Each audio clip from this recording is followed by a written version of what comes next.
বর্তমানে হচ্ছে যে আমাদের যে চা বাগানগুলো আছে, চা বাগানে হচ্ছে যে যারা চা শ্রমিকরা কাজ করেন, তাদের হচ্ছে মজুরি প্রায় এক একটা বাগানে এক এক রকম দিয়ে থাকেন।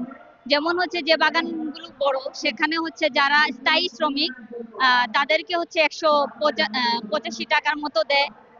এবং হচ্ছে যে বাগানগুলো অন্য কোম্পানির মাধ্যমে চলে সেগুলোতে আরো একটু কম দেওয়া হয়।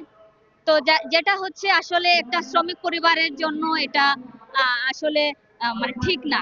কারণ হচ্ছে একটা বাসায় একটা পরিবারে একজনেই কাজ করে স্থায়ী শ্রমিক হিসেবে। তো একজন শ্রমিকের এত কম বেতন, তারপর হচ্ছে অন্যান্য যে সুযোগ সুবিধা সেটা আসলে যেরকম পাওয়ার কথা সেরকম হচ্ছে এই বর্তমান যুগে যে বাজারের দ্রব্যমূল্য সেটার সাথে হচ্ছে যায় না। আপনারা জানেন যে বর্তমানে চালেরই দাম হচ্ছে 75 টাকার উপরে, এবং হচ্ছে শাকসবজির দামও অনেক বেশি।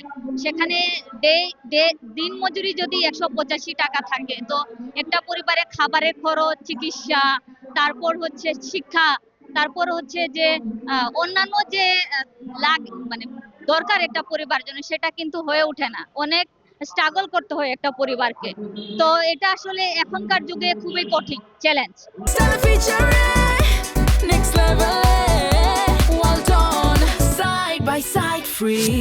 প্রায় 8 ঘন্টা, 9টা থেকে একদম সন্ধ্যা পর্যন্ত। এটা তো প্রায় মনে করেন কোম্পানিগুলো তো অনেক আগে থেকেই খোলা।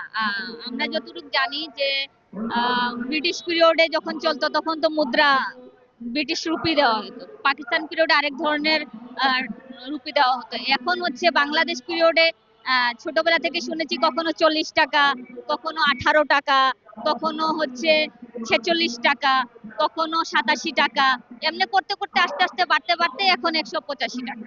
যেখানে হচ্ছে দাবি ছিল যে মানে 300 টাকা।